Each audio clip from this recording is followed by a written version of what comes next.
आज का समय आपका है। आज हम लोग आदिकाल पर अंतिम क्लास लेंगे, यानी कि आज आदिकाल खत्म करेंगे साल के आखिरी दिन। दूसरा ये है कि देखते देखते आपका समय बीत रहा है। आप इस साल क्या प्राप्त कर पाए और क्या छोड़े ये पता नहीं, ये आपको ही पता होगा, मुझे नहीं पता है। हमने जो कोशिश किया था कि हाँ पहले दिन 2025 के पहले दिन हमने सोचा था कि हाँ इतना हमको करना है, ये काम करने हैं, और लगभग संभवतः भगवान की दुआ से आप लोगों के प्यार मोहब्बत से हो गए। आप लोग भी ऐसे ही जो भी काम सोचो तो नया साल मनाने के लिए नहीं कि अच्छा अच्छा खा लो, अच्छा अच्छा पहन लो, अच्छा अच्छा पार्टी कर लो, इसके लिए नहीं होता है। नया साल जब आ रहा है, आज जा रहा है, यानी पूरा साल हम व्यतीत कर दिए, किस काम में व्यतीत किए, जो हमने प्रतिज्ञा ली थी इससे पहले वो क्या थी और आज पूरी हुई कि नहीं हुई, इस पर मंथन करने की आवश्यकता है। और यदि नहीं पूरी हुई किसी कारण से तो अगले आने वाले साल में यानी कल से हम लोग फिर से प्रण कर लेंगे कि हाँ जो चीज पिछले साल नहीं पूरी हुई थी उसको हम दोगुनी ताकत के साथ पूरा करने का प्रयास करेंगे और प्रयास आपका सफल हो जाएगा। दूसरी चीज ये भी है कि आप लोग जानते हैं, खासकर उत्तर प्रदेश के लोग, बाकी अदर स्टेट में तो अलग स्थिति है, उत्तर प्रदेश में जो स्थितियां होती हैं वो चुनावी माहौल जो होता है वो आपका भविष्य निर्धारित करता है। अब 2027 में चुनाव होना है, ये आपको भी पता है, हमको पता है, सबको पता है। तो 2026 जो है ये आपके लिए गोल्डन नहीं महा गोल्डन कह लो चांस है आपके लिए। इसमें कितनी परीक्षाएं हो जाएंगी, कौन कौन से विज्ञापन आ जाएंगे, कौन कौन से नियुक्ति पत्र आपको मिल जाएंगे, इसमें पता नहीं है, यानी बहुत ज्यादा मिल सकते हैं। तो अभी कुछ लोग कह रहे 2021 या 22 वाली भर्ती हुई नहीं है, अगला विज्ञापन कैसे आएगा। अरे हम तो कहते हैं कि हो सकता है 22 वाली परीक्षा बाद में हो, ये वाली पहले हो जाए, ऐसा भी हो सकता है। ये इतिहास है यूपी टीजीटी पीजीटी का। तो ये चक्कर में ना रहो कि यहाँ पुराना वाला होगा उसके बाद नया विज्ञापन आएगा। नया विज्ञापन पहले भी आ सकता है और संभावनाएं यही लग रही है कि हो सकता है जनवरी लास्ट या फरवरी में विज्ञापन भी आपको देखने को मिल जाए, और परीक्षा कभी भी हो सकती है। तो खूब अच्छे से तैयारी करो। यूपी पीएससी का यानी लोक सेवा आयोग का आपका कैलेंडर आने वाला है, अगले सप्ताह में आ जाएगा, और उसमें एलटी ग्रेड या जीआईसी प्रवक्ता प्रारंभिक परीक्षा और मुख्य परीक्षा का कैलेंडर में जिक्र भी हो जाएगा, किस डेट में होना है, उस हिसाब से आप तैयारी कर लोगे। टीजीटी पीजीटी कभी भी पुरानी वाली भी हो सकती है और नया विज्ञापन आकर के भी भर्ती पहले हो सकती है, आपको ध्यान रखना है। क्योंकि 27 में जब चुनाव होगा उससे पहले आपको आपके कॉलेज भेज दिया जाएगा, नहीं तो फिर दिक्कत हो सकती है। आप वोट को देखो भाई, अगर जो किसी को सरकार दोबारा बनानी है तो अच्छा अच्छा काम तो करना ही पड़ेगा। यानी कि 2021 याद करो, जब 2021 था, 2022 में चुनाव था, 2021 वाली भर्ती कितनी जल्दी हुई ये आप अनुमान नहीं लगा पाए। पेपर देके आओ, उत्तरमाला आ गई, उत्तरमाला मिलाओ, रिजल्ट आ गया, रिजल्ट मिलाओ, नियुक्ति पत्र मिल रहे हैं, कॉलेज भरे जा रहे हैं, ऐसी प्रक्रिया हुई। 15 दिन में सब रफा दफा हो गया। तो वैसे यहां पर भी हो सकता है, बुलेट ट्रेन चल सकती है, इसमें कोई दो राय नहीं है। तो खूब अच्छे से तैयारी करो, नया साल अच्छे से मनाओ, बढ़िया है, लेकिन केवल खाने पीने में नहीं, पढ़ाई पर भी आपको ध्यान देना है। चले भाई, हम लोग बातचीत कर रहे थे आदिकाल पर, और आदिकाल के अंतर्गत हम लोग बातचीत कर रहे थे लौकिक साहित्य के अंतर्गत। इसके अंतर्गत लौकिक साहित्य के अंतर्गत बातचीत कर रहे थे, और संभवतः आदिकाल पर आज आखिरी क्लास होनी है। लौकिक साहित्य में हम लोग विद्यापति को पढ़ रहे थे, लौकिक साहित्य में विद्यापति को पढ़ रहे थे। विद्यापति के जीवन से संबंधित हम लोग बातचीत कर चुके थे। आज उनके कृतित्व से संबंधित बातचीत करना है, यानी कि उनकी रचनाओं से शुरुआत करना है और फिर उनके समीक्षात्मक कथनों पर बातचीत करना है जो उनके ऊपर कहे गए। तो शुरुआत होती है विद्यापति की रचनाओं से। विद्यापति की रचनाओं से संबंधित एक प्रश्न पूछा जाता है कि उनके द्वारा लिखे गए विद्यापति के कुल रचनाओं की संख्या कितनी है। यहां पर विद्वानों में भ्रम या कहीं कहीं पर गलत लिखा हुआ मिल सकता है, कहीं कहीं 14 रचनाएं मिल जाती हैं, जो कि विद्यापति की 14 नहीं, टोटल मिलाकर के कुल 16 रचनाएं विद्यापति ने अपने जीवन काल में कुल मिलाकर 16 रचनाएं लिखी हैं। और 16 रचनाएं जो लिखी हैं उनमें से 13 रचनाएं, जो 16 रचनाएं लिखी हैं इन्होंने, उनमें से 13 रचनाएं जो हैं वो किस भाषा में है, तो 13 रचनाएं संस्कृत भाषा में। 13 रचनाएं किस भाषा में, संस्कृत भाषा में। यहां पर इस प्रकार से भी प्रश्न पूछा जा सकता है कि विद्यापति की संस्कृत भाषा में लिखी गई कुल रचनाओं की संख्या कितनी है, तो संस्कृत भाषा में लिखे गए ग्रंथों की कुल संख्या 13 है। अवहट्ठ भाषा में लिखे गए ग्रंथों की संख्या 2 है, और मैथिली भाषा में लिखे गए ग्रंथों की संख्या मात्र 1 है। यानी कि मैथिली भाषा में 1, अवहट्ठ में 2 और संस्कृत भाषा में 13 ग्रंथ लिखे गए। तो 13, 2, 15 और 1, 16, कुल मिलाकर के मैथिली विद्यापति जी ने, कुल मिलाकर विद्यापति ने कितने ग्रंथों की रचना की? तो 16 ग्रंथों की रचना की। भाषा के आधार पर 3 वर्गों में विभाजित किया गया, संस्कृत में, अवहट्ठ में और मैथिली भाषा में लिखे गए ग्रंथों की संख्या आपको याद रखनी है अच्छे से।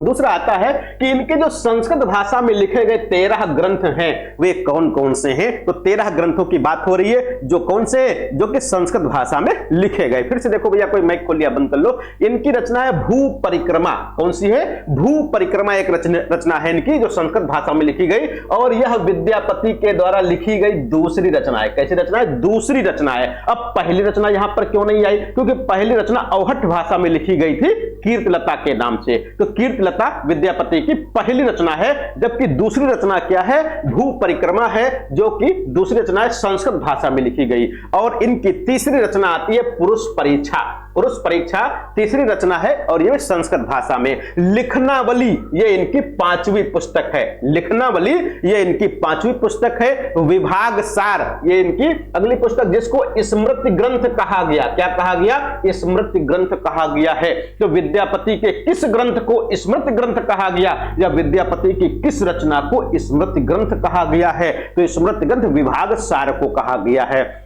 और शैव सर्वस्व सार, शैव सर्वस्व सार यह इनकी 6ठी पुस्तक है। शैव सर्वस्व सार यह इनकी 6ठी पुस्तक है। इसमें इनका श्रृंगारी रूप दिखाई पड़ता है। क्या है? इनका श्रृंगारी रूप दिखाई पड़ता है। विद्यापति के बारे में कल हम लोग बातचीत किए थे कि विद्यापति किस प्रकार के कवि हैं। विद्यापति किस प्रकार के कवि हैं? तो यहां पर 3 मत निकल करके आए थे कि कुछ विद्वान इनको श्रृंगारी कवि मानते, कुछ विद्वान इनको भक्त कवि मानते, और कुछ विद्वान इनको रहस्यवादी कवि मानते। रहस्यवादी मानने वालों में जॉर्ज अब्राहम गियर्सन, और भक्त कवि मानने वालों में श्याम सुंदर दास, हजारी प्रसाद द्विवेदी, और श्रृंगारिक कवि मानने वाले, श्रृंगार के कवि मानने वाले में रामचंद्र शुक्ल जी का नाम, राम कुमार वर्मा, रामवृक्ष बिनीपुरी का नाम आता है। तो यहां पर क्या है कि ये इनकी शैव सर्वस्व सार पुस्तक है, जिसमें इनका श्रृंगारी रूप दिखाई पड़ता है। श्रृंगारी का मतलब श्रृंगार का वर्णन किया गया होगा, नायक नायिका का, यानी नायक की सुंदरता, नायिका की सुंदरता का वर्णन किया गया और प्यार मोहब्बत की बात की गई होगी। अगला आता है प्रमाणभूत संग्रह। प्रमाणभूत पुराण संग्रह, इसको कहीं कहीं पर प्राणभूत पुराण संग्रह लिखा होता है, कोई दिक्कत नहीं, प्रमाणभूत लिखा हो चाहे प्राणभूत लिखा हो, बात देखिए आपको समझना है। विद्यापति की रचना है। दान वाक्यावली यह इनकी 8वीं पुस्तक है। दान वाक्यावली ये इनकी 8वीं पुस्तक है। गंगा वाक्यावली ये इनकी 7वीं पुस्तक है। दुर्गा भक्ति तरंगिणी, दुर्गा भक्ति तरंगिणी इसी प्रकार से मिलती जुलती एक रचना थी, गंगा भक्ति तरंगिणी। तो गंगा भक्ति तरंगिणी भैया किसने लिखा था, कोई बताएगा? गंगा भक्ति तरंगिणी जो इनके पिताजी थे गणपति ठाकुर, उन्होंने लिखा था। यहां पर दुर्गा भक्ति तरंगिणी है, तो इसलिए दुर्गा भक्ति तरंगिणी विद्यापति के द्वारा और गंगा भक्ति तरंगिणी इनके पिताजी के द्वारा लिखी गई है। गया पत्तलक, गया पत्तलक, वर्षा कृत्य, मणिमंजरी और गोरक्ष विजय नाटक ये इनके 13वीं पुस्तक, यानी गोरक्ष विजय नाटक है। और गोरक्ष विजय नाटक परीक्षा में बहुत पूछा जाता है। ये गद्य पद्य में लिखा गया, यानी इसका गद्य भाग जो है वो संस्कृत भाषा में लिखा गया और जो पद्य भाग है वो मैथिली भाषा में लिखा गया। यानी कि इनकी एक ऐसी पुस्तक जो गद्य पद्य मिश्रित है, गद्य पद्य में लिखी गई है। आधा भाग गद्य में है, आधा भाग पद्य में है। जो आधा भाग गद्य में है वो किस में लिखा गया? वो संस्कृत भाषा में लिखा गया है, और जो पद्य भाग है वो मैथिली भाषा में लिखा गया है। तो गोरक्ष विजय याद रखिएगा किसका नाटक है? तो गोरक्ष विजय विद्यापति का नाटक है। तो यहां से कौन कौन सी महत्वपूर्ण रचनाएं हैं? भू परिक्रमा, पुरुष परीक्षा, लिखनावली, शैव सर्वस्व सार, दान वाक्यावली, गंगा वाक्यावली, दुर्गा भक्ति तरंगिणी और गोरक्ष विजय, ये इनके बहुत महत्वपूर्ण ग्रंथ हैं जो कि बार बार परीक्षाओं में पूछे गए हैं। अब आगे बात आती है इनकी अक्षय कीर्ति का आधार 2 रचनाएं आगे चल करके हैं, एक कीर्तिलता और एक कीर्तिपताका, तथा इनकी सबसे प्रसिद्ध रचना जो है जिसके लिए विद्यापति मैथिल कोकिल कहलाए वो पदावली है। कौन सी है? पदावली है। तो यहां पर 2 ग्रंथ हैं, एक है कीर्तिलता और एक है कीर्तिपताका। कीर्तिपताका से आपको याद रखना है कि ये अभी तक सूचना मात्र है, यानी कि ये अभी तक प्रकाशित नहीं हो पाई। तो विद्यापति की वह कौन सी रचना, विद्यापति की वह कौन सी रचना है जो अभी तक प्रकाशित नहीं हो पाई, सूचना मात्र है। तो सूचना मात्र रचना इनकी कीर्तिपताका है। पहले बात करते हैं कीर्तिलता पर। कीर्तिलता का प्रकाशन वर्ष 1403 ईस्वी कहीं कहीं मिल जाता है। ये कैसी रचना है? तो ऐतिहासिक ऐतिहासिक प्रबंध काव्य है। यानी कीर्तलता कैसा है, तो कीर्तलता ऐतिहासिक प्रबंध काव्य रचना है, जिसके यह इनकी पहली पुस्तक मानी जाती है। कैसी पहली पुस्तक? तो विद्यापति के द्वारा लिखी गई पहली पुस्तक कौन सी है, तो विद्यापति की पहली रचना कीर्तलता है। इसकी भाषा के संबंध में स्वयं ने कवि ने इसकी भाषा को अवहट्ठ माना है। ध्यान दीजिएगा, कीर्तलता की भाषा, कीर्तपताका की भाषा, इन दोनों ग्रंथों की भाषा स्वयं कवि ने अवहट्ठ माना है। देसिल वैना सब जन मिठा ते तैसन जपो अवहट्ठा, ये पंक्ति याद होगी, बहुत फेमस है। तो ये अवहट्ठ भाषा के संबंध में कहा, अपनी भाषा के संबंध में कहा, किसने कहा? विद्यापति ने। लेकिन रामचंद्र शुक्ल ने इन दो ग्रंथों की भाषा जो मानी है वो अपभ्रंश मानी। आपको ध्यान रखना है, यहां पर गलती नहीं करना है, नहीं तो फिर दिक्कत हो जाएगी। क्या कहा गया कि कीर्तलता और कीर्तपताका की भाषा अवहट्ठ ये किसने मानी है, तो स्वयं कवि ने मानी है। लेकिन रामचंद्र शुक्ल ने कीर्तलता और कीर्तपताका की भाषा क्या मानी है, तो अपभ्रंश मानी। ये आपको ध्यान रखना है। रामचंद्र शुक्ल के अनुसार कीर्तलता और कीर्तपताका की भाषा को अपभ्रंश याद रखना है, बाकी पूछा जाए तो आपको अवहट्ठ बताना है। दूसरा, अन्य विद्वानों ने इनकी भाषा को मैथिली भाषा कहा है। इसमें कीर्ति सिंह द्वारा अपने पिता का बदला लेने, यानी कि कीर्ति सिंह कौन है, तो कीर्ति सिंह जिनके आश्रय में विद्यापति रहते थे। विद्यापति के दो आश्रयदाता थे, एक शिव सिंह और एक कीर्ति सिंह। शिव सिंह ज्यादा मिलता है परीक्षा में आपको, और कभी कभी स्थिति क्या होती है कि दोनों एक साथ मिल जाते हैं। एक बार पूछ लिया गया 2016 के पीजीटी में कि विद्यापति किसके आश्रय में रहते थे या विद्यापति के आश्रयदाता कौन थे। वहां पर शिव सिंह भी आ गए, कीर्ति सिंह भी आ गए। अब दिक्कत आ गई, अगर लगाना किसको है, कि शिव सिंह को लगाना है या कीर्ति सिंह को लगाना है। दोनों फेमस है, कोई दिक्कत नहीं है। कुछ लोग तो शिव सिंह को लगा दिए, कुछ लोग कीर्ति सिंह को लगा दिए। अब विवाद हो गया कि आखिर लगाया किसको जाए। तो जब दोनों की बात आए, दोनों एक साथ आ जाए, तो आपको शिव सिंह को लगाना है। और जब दोनों में से कोई एक हो तो कोई दिक्कत वाली बात ही नहीं है, क्योंकि शिव सिंह के संबंध में ये इन्होंने कीर्तपताका भी लिखी है, और और आगे जो है कीर्तपताका लिखी। इसके अलावा आगे चल करके इनकी जो बहुत फेमस पुस्तक है पदावली, उसमें भी शिव सिंह का वर्णन किया गया, शिव सिंह को कृष्ण माना गया। तो इस प्रकार से शिव सिंह आपको लगाना जब दोनों ऑप्शन हो, और अगर दोनों नहीं है तो दोनों में से कोई एक है, आपको सही कर देना है। तो इसमें यानी कीर्तलता में यह ध्यान दीजिएगा कि कीर्तलता में किसकी वीरता का वर्णन किया गया, तो कीर्तलता में कीर्ति सिंह द्वारा अपने पिता का बदला लेने का वर्णन किया गया है। और इसमें जौनपुर नगर का यथार्थ वर्णन किया गया। तो यह भी पूछा जा सकता है कि विद्यापति ने अपने किस ग्रंथ में जौनपुर नगर का यथार्थ वर्णन किया है, तो कौन का, जौनपुर नगर का कीर्तलता में। दूसरा, साथ ही तुर्कों के नरशंस अत्याचार का बड़ा मार्मिक चित्र उपस्थित किया है। यह भी याद रखिएगा कि विद्यापति ने अपने किस ग्रंथ में तुर्कों के नरशंस अत्याचार का बड़ा मार्मिक चित्र प्रस्तुत किया है। तो तुर्कों के नरशंस अत्याचार का बड़ा मार्मिक चित्र कहां पर उपस्थित किया, तो अवहट्ठ भाषा में लिखी गई कीर्तलता में। दूसरी रचना आती है कीर्तपताका, अभी तक सूचना मात्र है, और यह इनकी चौथी पुस्तक है। कौन सी पुस्तक है, चौथी पुस्तक है कालक्रम की दृष्टि से। और इस पुस्तक में विद्यापति ने राजा शिव सिंह की वीरता, इस पुस्तक में विद्यापति ने राजा शिव सिंह की वीरता तथा उनकी कीर्ति का गान किया है। यह पुस्तक अपने पूर्ण रूप में नहीं मिली है, यानी अभी तक यह प्रकाशित नहीं हो पाई है। इसका खंडित रूप ही उपलब्ध हुआ, इसका खंडित रूप ही यानी कटा फटा रूप ही या बीच बीच का रूप ही प्रस्तुत हुआ है या उपलब्ध हुआ है, जो कि नेपाल दरबार के पुस्तकालय में सुरक्षित है।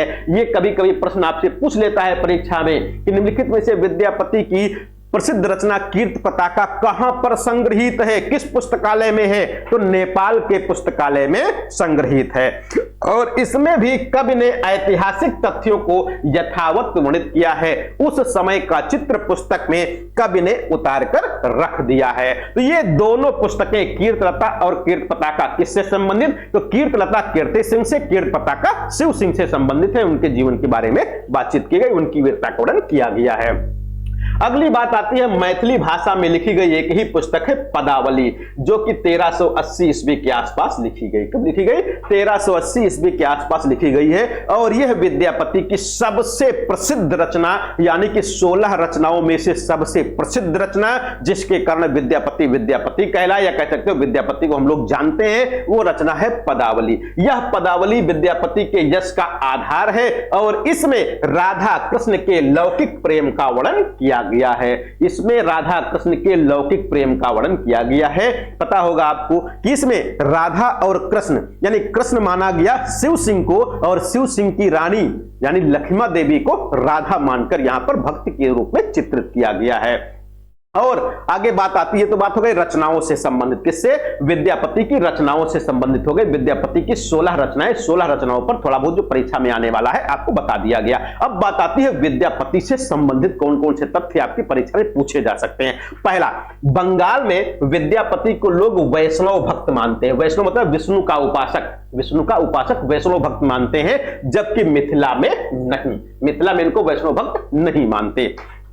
एक कथन बहुत फेमस है रामचंद्र शुक्ल जी का कि आध्यात्मिक रंग के चश्मे आजकल बहुत सस्ते हो गए। आध्यात्मिक रंग के चश्मे आजकल बहुत सस्ते हो गए। इस संबंध में कल भी बात हुई थी, आज फिर से बात हो जाए कि जब हजारी प्रसाद द्विवेदी या कुछ विद्वान, श्याम सुंदर दास जैसे विद्वान, कुछ विद्वान ऐसे जो विद्यापति को भक्त कवि कहने लगे थे या भक्त कवि के रूप में देखने लगे थे, तब रामचंद्र शुक्ल जी ने कहा था आध्यात्मिक रंग के चश्मे आजकल बहुत सस्ते हो गए, क्योंकि रामचंद्र शुक्ल जी विद्यापति को श्रृंगारिक कवि मानते हैं, ना कि भक्त कवि मानते हैं। यह आपको ध्यान रखना है। कथन किसका है?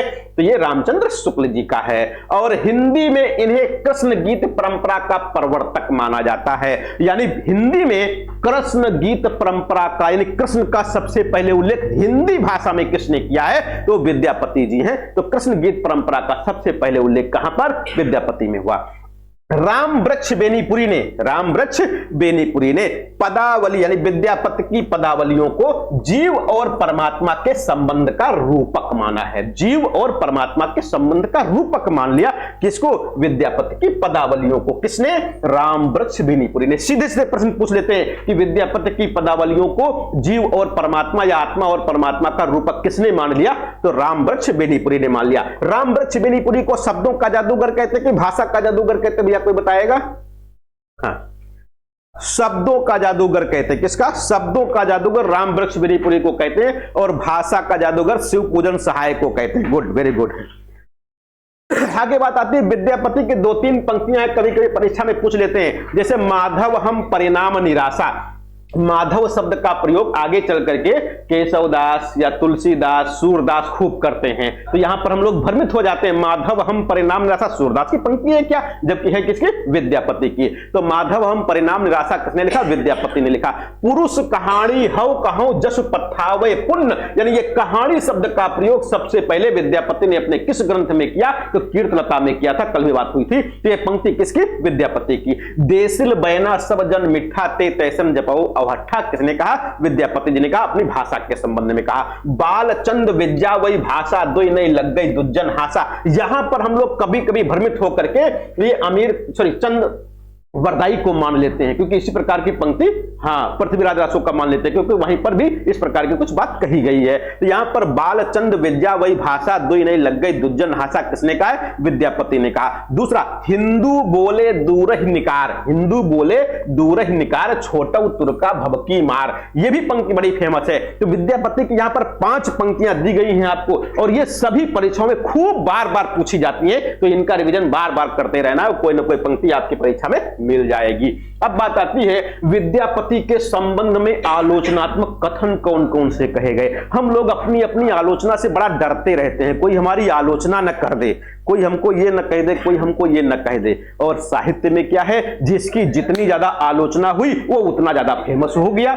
यहां पर तो लोग जबरदस्ती आलोचना करवाते हैं अपने दोस्तों से कि किसी प्रकार से करो, और हम लोग डरते रहते हैं। तो अगर जो आलोचना आपकी हो रही है यानी कि आप उन्नति कर रहे हो, अगर जो आपकी कोई आलोचना कर रहा है यानी कि आप उन्नति, आपके जितने ज्यादा आलोचक आप उतने ज्यादा उन्नति कर रहे हो, ये मान लो आप। अगर जो आपका कोई आलोचक नहीं है, सब आपको बढ़िया बढ़िया अच्छा अच्छा कह रहे हैं, यानी कि आप अच्छा काम नहीं कर रहे हो, दूसरों के लिए ही काम करते रहे हो, अभी अपने लिए खूब अच्छा काम नहीं किया। जैसे ही अच्छा काम करोगे लोग आपकी आलोचना करना शुरू कर देंगे। तो यहां पर भी आलोचनाएं खूब की गई। इनकी क्यों की गई? अब आलोचना में क्या होगा? केवल आपकी बुराई ही नहीं होगी, आपकी अच्छाई भी बताई जाएगी, यानी गुण और दोष दोनों पर चर्चा होगी। अच्छा आलोचक वही है, अच्छा समालोचक वही है जो गुण और दोष दोनों की चर्चा करता है। तो जब भी आलोचना होती है तो गुणों पर ज्यादा बात होती है और कमियों पर, दुर्गुणों पर कम बात होती है। तो यहां पर इनके आलोचनात्मक या इनके ऊपर कहे गए आलोचनात्मक कथन कौन है, हमने कोशिश की है जो आपकी परीक्षा में पूछे गए अब तक वो सब आपको एक साथ दे दिया गया है और यहीं से आपको सभी परीक्षा में फिर से मिल जाएंगे। तो पहला, आध्यात्मिक रंग के चश्मे आजकल बहुत सस्ते हो गए। अभी बताया था इससे पहले, किसने कहा? रामचंद्र शुक्ल जी ने। आगे क्या कहा? उन्हें चढ़ाकर जैसे लोगों ने गीत गोविंद को आध्यात्मिक संकेत बताया है वैसे ही विद्यापति के इन पदों को भी, ये किसने कह दिया? रामचंद्र शुक्ल जी। कभी कभी पूरा कथन पूछ लेते हैं और कभी कभी तो यहां तक ही पूछ लेते हैं। जो भी पूछा जाए आध्यात्मिक रंग के चश्मे देखो, तुरंत रामचंद्र शुक्ल लगा दो। किसके संबंध में कहा है? तो विद्यापति के संबंध में कहा गया है। दूसरा रामचंद्र शुक्ल का कथन आता है कि जयदेव की दिव्यवाणी, जयदेव की दिव्यवाणी की स्निग्ध धारा जो कि काल की कठोरता में दब सी गई थी, अवकाश पाते ही मिथिला की अमराइयों में प्रकट होकर विद्यापति के कोकिल कंठ से फूट पड़ी। ये किसने कहा? तो ये भी रामचंद्र शुक्ल जी ने कह दिया। क्या कहा? जयदेव की दिव्यवाणी की स्निग्ध धारा, जयदेव की दिव्यवाणी की स्निग्ध धारा जो कि काल की कठोरता में दब गई थी, अवकाश पाते ही मिथिला की अमराइयों में प्रकट होकर विद्यापति के कोकिल कंठ से फूट पड़ी। ये किसने कह दिया? रामचंद्र शुक्ल जी ने कहा। यानी कहने का तात्पर्य क्या है यहां पर कि जयदेव ने जो अपनी अलौकिक वाणी के द्वारा कहना चाहा था, बीच में क्या हुआ? उनकी वाणी दब सी गई, यानी उनके मत का प्रचार प्रसार नहीं हो पाया और आगे चल करके विद्यापति ने उनका क्या किया? समय जैसे ही आया उसका प्रचार प्रसार किया या वैसी रचनाएं लिखी। ये किसने कहा? रामचंद्र शुक्ल जी ने कहा। दूसरी एक बात आती है, शांत स्वरूप चतुर्वेदी जी क्या कहते हैं कि विद्यापति पदावली ने साहित्य के प्रांगण में, विद्यापति पदावली ने साहित्य के प्रांगण में जिस अभिनव वसंत की स्थापना की, अभिनव मतलब नया, अभिनव वसंत की स्थापना की है, उसके सुख सौरभ से आज भी पाठक मुग्ध हैं, क्योंकि उनके गीतों में जो संगीत धारा प्रवाहित होती है वह अपनी लय, सुर, ताल आदि से पाठक या श्रोता को गदगद कर देती है। गदगद मतलब मंत्र मुग्ध कर देती है, प्रसन्न कर देती है, खुश कर देती है। ये किसने कहा? शांति स्वरूप गुप्त जी ने। किसने कहा? शांति स्वरूप गुप्त जी ने ये बात कही है। अगला कथन आता है जो कि श्याम सुंदर दास जी का है कि हिंदी में वैष्णव साहित्य के प्रथम कवि, हिंदी में वैष्णव साहित्य के प्रथम कवि प्रसिद्ध मैथिल कोकिल विद्यापति हुए। उनकी रचनाएं राधा और कृष्ण के पवित्र प्रेम से ओतप्रोत हैं। ये श्याम सुंदर दास वही है जो भी हमने चर्चा की थी इससे पहले कि श्याम सुंदर दास, हजारी प्रसाद द्विवेदी आदि विद्वान है जो विद्यापति को भक्त कवि मानने के पक्ष में है, यानी भक्त कवि मानते हैं। तो श्याम सुंदर दास जी यही बात कहते हैं, यानी भक्त कवि मानने के पक्ष में यह बात कहते हैं कि हिंदी में वैष्णव साहित्य के प्रथम कवि प्रसिद्ध मैथिल कोकिल विद्यापति हुए। उनकी रचनाएं राधा और कृष्ण के प्रेम से ओतप्रोत हैं। आगे बात आती है, रामकुमार वर्मा ने क्या कहा कि राधा का प्रेम भौतिक और वासनामय प्रेम है, यानी राधा का जो प्रेम यहां पर चित्रित किया गया विद्यापति के द्वारा वो कैसा प्रेम है? वो वासनामय प्रेम है, यानी कि लौकिक प्रेम है, आध्यात्मिक प्रेम नहीं है। किसने? रामकुमार वर्मा ने कहा। क्या कहा कि राधा का प्रेम भौतिक और वासनामय प्रेम है, आनंद ही उसका उद्देश्य है और सौंदर्य ही उसका कार्यकलाप है। ये किसने कहा? रामकुमार वर्मा ने कहा। और रामकुमार वर्मा के बारे में आपको पता ही है कि रामकुमार वर्मा विद्यापति को क्या मानते हैं? तो श्रृंगारिक कवि मानते हैं, श्रृंगार का कवि मानते हैं, ना कि भक्त कवि मानते हैं। यानी कि उन्होंने माना, रामकुमार वर्मा ने माना कि राधा और कृष्ण का बात की गई है विद्यापति के द्वारा, लेकिन उनके द्वारा जो प्रेम चित्रण किया गया है ये वासनामय ज्यादा है, लौकिक प्रेम ज्यादा है, आध्यात्मिक प्रेम इसमें नाम मात्र का है या नहीं के बराबर है। इसलिए इनको श्रृंगारिक कवि मानना चाहिए, भक्त कवि नहीं मानना चाहिए। ये कौन कहता है? रामकुमार वर्मा जी कहते हैं। रामचंद्र शुक्ल का एक कथन और आता है कि जिस प्रकार हिंदी साहित्य विसल देव रासो, जिस प्रकार हिंदी साहित्य विसल देव रासो पर अपना अधिकार रखता है, जिस प्रकार हिंदी साहित्य विसल देव रासो पर अपना अधिकार रखता है, उसी प्रकार विद्यापति पदावली पर भी, ये किसने कहा? रामचंद्र शुक्ल जी ने। यानी विद्यापति पदावली की महत्ता को प्रदर्शित करते हुए इसकी तुलना करते हैं विसल देव रासो से। आगे बात आती है बच्चन सिंह की। रामचंद्र शुक्ल शुक्ल के। विद्यापति ने इन पदों की रचना, विद्यापति ने इन पदों की रचना श्रृंगार काव्य की दृष्टि से की है, भक्त के रूप में नहीं। भाई सीधी सी बात है, भक्त का रूप नहीं मानेगा कौन? रामचंद्र शुक्ल जी हैं। तो रामचंद्र शुक्ल जी का अगला है कि पदावली सामंती विलास को, पदावली सामंती विलास को प्रज्वलित करने वाली रचना है। ये किसने माना? बच्चन सिंह ने। तो बच्चन सिंह ने क्या मान लिया कि पदावली सामंती विलास को प्रज्वलित करने वाली रचना है, बच्चन सिंह ने। अब यहां पर भैया देखो प्रज्वलित लिखा है, क्या ये सही है या गलत है? कोई बताएगा जल्दी से? प्रज्वलित सही है गलत है? सही है, सही है, पक्का सोच लो। सर जी लिख दिया, इसका मतलब ये नहीं कि सही है। हाँ, उज्जवल की भांति है। अच्छा चलो देखो भाई, उज्जवल की भांति है, पक्का को हम कच्चा कैसे करते हैं, है ना? हम कैसे पक्का को कच्चा कहते हैं, है ना? यहां पर आपने बताया प्रज्वलित सही है। क्या कहा?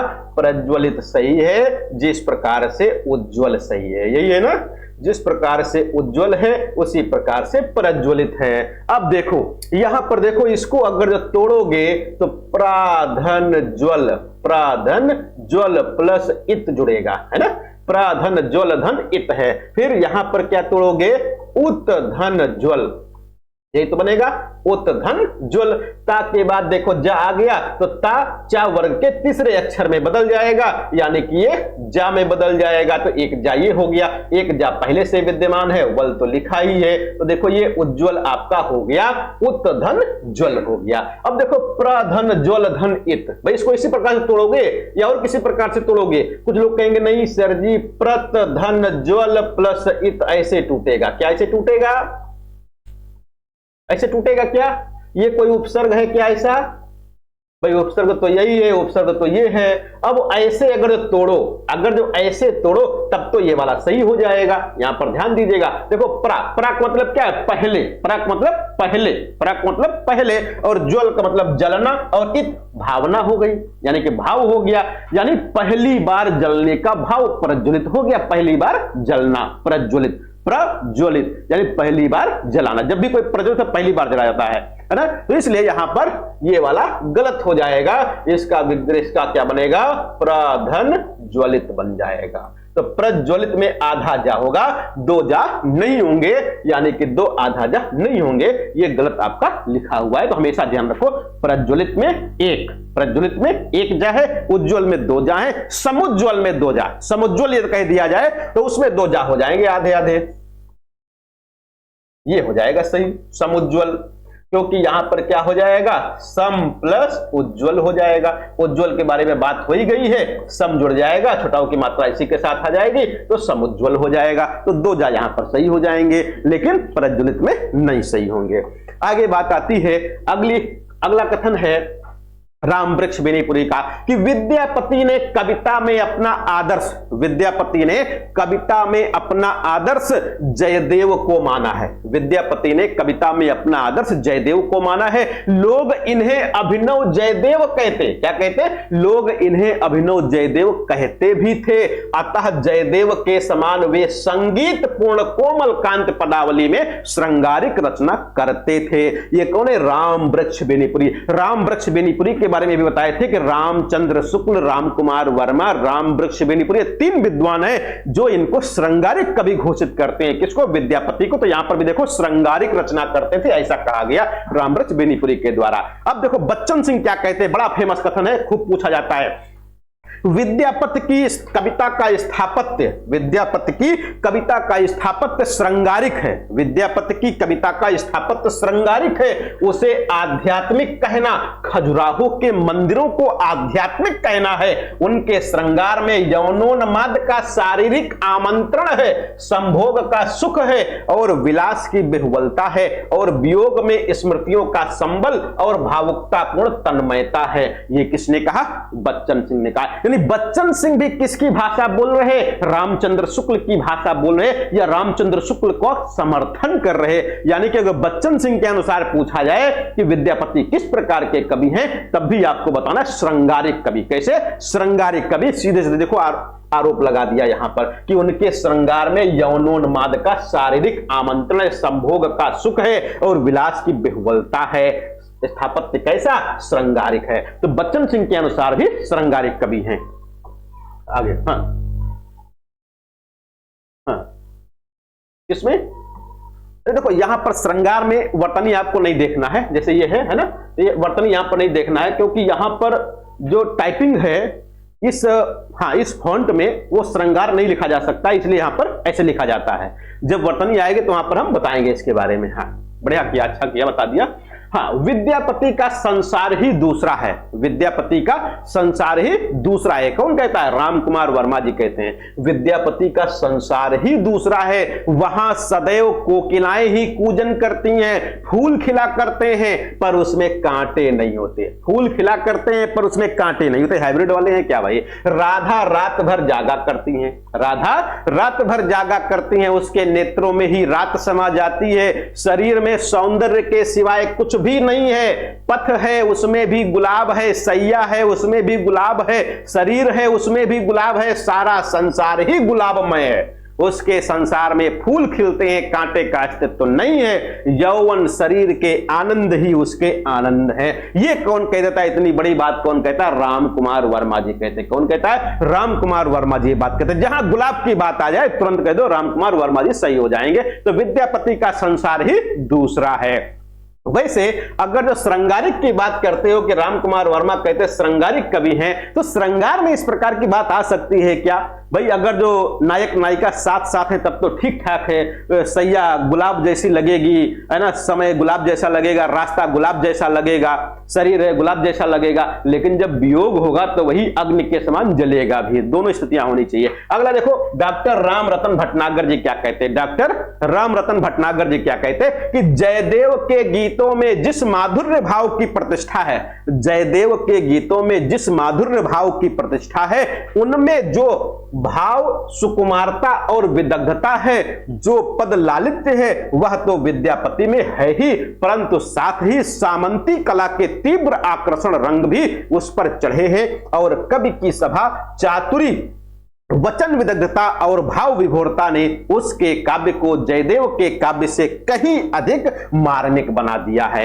ये किसने कहा? डॉक्टर राम रतन भटनागर ने। तो राम रतन भटनागर ने जयदेव से तुलना करते हुए यहां पर इनके गीतों की मधुर वेदना को विद्यापति के तो जयदेव से और ज्यादा अच्छा बता दिया राम रतन भटनागर जी ने।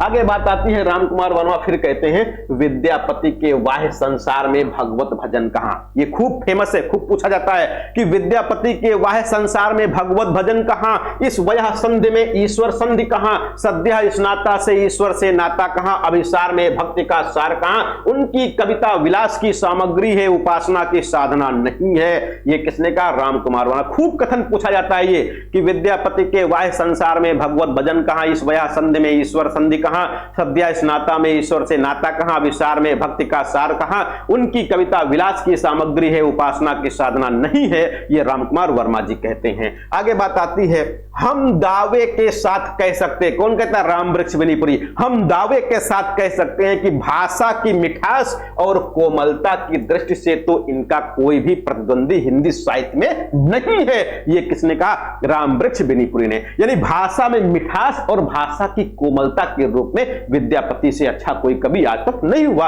ये कौन कह रहा है? राम वृक्ष बेनीपुरी जी कह रहे हैं। डॉक्टर गुलाब राय क्या कहते हैं? विद्यापति में भक्ति भावना थी, विद्यापति में भक्ति भावना थी, किंतु उन पर श्रृंगार भावना ने विजय पाली थी। उनके पदों को सुनकर चैतन्य महाप्रभु भक्त के आवेश में लोटपोट हो जाते थे। अब देखो यहां से दो कथन पूछे जा सकते हैं, यहां पर दो कथन पूछे जा सकते हैं। एक तो यह पूछा जा सकता कि विद्यापति को बाबू गुलाब राय क्या मानते हैं? श्रृंगारिक कवि, भक्त कवि, रहस्यवादी कवि। तो देखो यहां से निकल आएगा विद्यापति में भक्ति भावना थी किंतु उन पर श्रृंगार भावना ने विजय पाली थी, यानी कि श्रृंगारिक कवि हो गए। दूसरा, इनके पदों को सुनकर चैतन्य महाप्रभु लूटपुट हो जाते थे। तो विद्यापति के पदों को ये किसने कहा है कि विद्यापति के पदों को सुनकर चैतन्य महाप्रभु लूटपुट हो जाते? तो बाबू गुलाब राय ने। किसने कहा? बाबू गुलाब राय ने कहा। याद रखिएगा, पूछा जा सकता है। विद्यापति का विरह वर्णन प्रेमिका के हृदय की तस्वीर है। विद्यापति का विरह वर्णन प्रेमिका के हृदय की तस्वीर है। उसमें वेदना है, व्याकुलता है, प्रियतम के प्रियतमा के प्रति तल्लीनता है, कोरी हाय हाय वहां नहीं है। ये किसने कहा? रामवृक्ष बेनीपुरी ने कहा है। रामचंद्र फिर आगे क्या कहते हैं? विद्यापति शैव थे। विद्यापति क्या थे? विद्यापति शैव थे। उन्होंने पदों की रचना श्रृंगार काव्य की दृष्टि से की है, भक्त के रूप में नहीं। विद्यापति को कृष्ण भक्तों की परंपरा में ना समझना चाहिए। ये कौन कह रहा है? रामचंद्र शुक्ल जी कह रहे। बच्चन सिंह फिर कहते हैं आगे कि मैथिली की मिठास, मैथिली की मिठास लोक धुन का समावेश, मैथिली की मिठास लोक धुन का समावेश तन्मयी भूत करने की अपनी क्षमता के कारण पदावली लोकप्रिय है, कल भी रहेगी। नगर अभिरुचि के बावजूद, नगर अभिरुचि के बावजूद विद्यापति की रचनाओं में एक खुलापन है, सौंदर्योपभोग, सौंदर्योपभोग की ललक है, रूप दर्शन की अतृप्त प्यास है। ये किसने कहा? तो बच्चन सिंह ने। किसने कहा है? बच्चन सिंह ने कहा है। आगे बात आती है, कुछ कथन और है भी। मैं हिंदी कोकिल की काकली हूं, रामवृक्ष बेनीपुरी जी कहते हैं। कौन कहता है? रामवृक्ष बेनीपुरी जी कहते हैं कि मैं हिंदी कोकिल की काकली हूं, मतलब कोयल की आवाज, जिस प्रकार हजारों पक्षियों के कलरों को चीरती हुई, जिस प्रकार हजारों पक्षियों को के कलरों को चीरती हुई कोकिल की काकली आकाश पाताल को रस प्लावित करती है और अपना स्वतंत्र अस्तित्व प्रकट करती है, उसी प्रकार इनकी यानी विद्यापति की कविता भी अपना परिचय आप देती है, आपको तो स्वयं देती है। यानी जिस प्रकार से हजारों पक्षी बोल रहे हो या सैकड़ों प्रकार के पक्षी बोल रहे हो, यदि उसमें एक कोयल की आवाज आ जाए तो आप तुरंत पहचान जाते हो कि ये मधुर मधुर आवाज किसकी है? कोयल की है। उसी प्रकार से विद्यापति की पदावली भी अपना परिचय स्वयं देती है, किसी को परिचय कराने की आवश्यकता नहीं। किसने कहा? रामवृक्ष बेनीपुरी जी ने कहा है। आखिरी कथन है जॉर्ज अब्राहम ग्रियर्सन का। ये जॉर्ज अब्राहम ग्रियर्सन वही हैं जिन्होंने विद्यापति को रहस्यवादी कवि घोषित किया। सबसे पहले रहस्यवादी कवि किसने? Vidyapati, sorry George Abraham Grierson ने विद्यापति को। तो क्या कहा? हिंदू धर्म के सूर्य का अस्त भले हो जाए, हिंदू धर्म के सूर्य का अस्त भले हो जाए। नहीं हो सकता भाई, मोदी जी योगी जी हैं, कभी नहीं हो सकता। हिंदू धर्म के सूर्य का अस्त भले हो जाए, वह समय भी आ जाए जब राधा कृष्ण में मनुष्यों का विश्वास और श्रद्धा ना रहे और कृष्ण के प्रेम की स्थितियों के लिए इस लोक में हमारे अस्तित्व के रोग की दवा है। अनुराग आता रहे तो भी विद्यापति के गान के लिए जिसमें राधा और कृष्ण का उल्लेख है, लोगों का प्रेम कभी कम ना होगा। यह किसने कहा? तो जॉर्ज अब्राहम ग्रियर्सन ने कहा। ऊपर से एक लाइन केवल याद रख लीजिएगा, किसका कथन है? जॉर्ज अब्राहम ग्रियर्सन का कथन है। किसके संबंध में? विद्यापति के संबंध में। क्या कहा? कि हिंदू धर्म के सूर्य का अस्त भले हो जाए, हिंदू धर्म के सूर्य का अस्त भले हो जाए, वह भी समय आ जाए जब राधा कृष्ण में मनुष्यों का विश्वास ना रहे और श्रद्धा ना रहे। कृष्ण के प्रेम की स्थितियों के लिए इह लोक यानी कि सांसारिक लोक में हमारे अस्तित्व के रोग की दवा है। अनुराग आता रहे तो भी विद्यापति के गान के लिए जिसमें राधा और कृष्ण का उल्लेख है, लोगों का प्रेम कभी भी कम नहीं होगा। ये कौन कहता है? जॉर्ज अब्राहम ग्रियर्सन जी कहते हैं। तो ये 20 कथन है, 20 कथन। ये 20 कथन से कम 30 प्रश्न आपकी परीक्षा में पूछे जा सकते हैं और बार बार पूछे जा रहे हैं। इन 20 कथनों को खूब अच्छे से पढ़िएगा। किसके संबंध में कहा गया, किसने कहा है, किस संबंध में कहा है, या इनसे कोई एक एक शब्द उठा करके प्रश्न बन सकता है। यहां से आपको 20-25 प्रश्न आपको केवल 20 कथनों से ही याद हो जाएंगे। अब लौकिक साहित्य में दूसरी रचना आती है ढोला मारू रादुहा। बड़ी फेमस रचना है ढोला मारू रादुहा, 11वीं शताब्दी। खूब पूछा जाता है ये ढोला मारू रादुहा, ये खूब पूछी जाती है। किसके द्वारा लिखी गई? तो कल्लोल कवि के द्वारा लिखी गई। किसके द्वारा? कल्लोल कवि के द्वारा लिखी गई। कहीं कहीं कुशल लाभ मिल जाता है, यहां पर ध्यान रखिएगा, कहीं कहीं कुशल लाभ मिलेगा, कहीं कहीं कल्लोल मिलेगा। दोनों रचनाकार सही हैं, दोनों रचनाकार सही हैं। मूल रूप से रामचंद्र शुक्ल जी क्या कहते हैं कि जो ढोला मारू रादुहा रचना है, इसके मूल रचनाकार कल्लोल कवि हैं, लेकिन आगे चलकर कुशल लाभ ने इसमें कुछ और छंद जोड़ दिए, यानी कि संशोधन करके इसको दोबारा ले आए। इसलिए भ्रमवश कुछ विद्वान कुशल लाभ को इसका रचनाकार मान लेते हैं। तो जैसा विकल्प मिले वैसा आपको सही करना है। कल्लोल कवि मिले, कल्लोल कवि को सही कर देना है। कुशल लाभ मिले, कुशल लाभ को सही कर देना है। जब दोनों मिले तब कल्लोल को ही सही करना है, थोड़ा सा ध्यान रखिएगा। रामचंद्र शुक्ल जी क्या कहते हैं कि रामचंद्र शुक्ल जी के अनुसार यह रचना सर्वप्रथम 1473 ईस्वी में कल्लोल कवि के द्वारा रची गई थी। बाद में जैन कवि कुशललाभ के द्वारा 1561 ईस्वी में कुछ पद इसमें और जोड़ दिए गए, अतः कुछ विद्वान कुशललाभ को भी इसका रचनाकार मान लिया है। तो कोई दिक्कत नहीं है, दोनों को आपको भी मान लेना है। इसकी भाषा शैली क्या है, तो डिंगल शैली है। क्या है, डिंगल शैली है। और डिंगल शैली में कल बताए थे क्या बात हो रही थी, यानी कि अपभ्रंश और राजस्थानी, अपभ्रंश और राजस्थानी का मेल होकर के कौन सी भाषा बनती है, कौन सी शैली बनती है, तो डिंगल शैली बनती है। पिंगल बताए थे अपभ्रंश प्लस ब्रज भाषा का मेल होगा।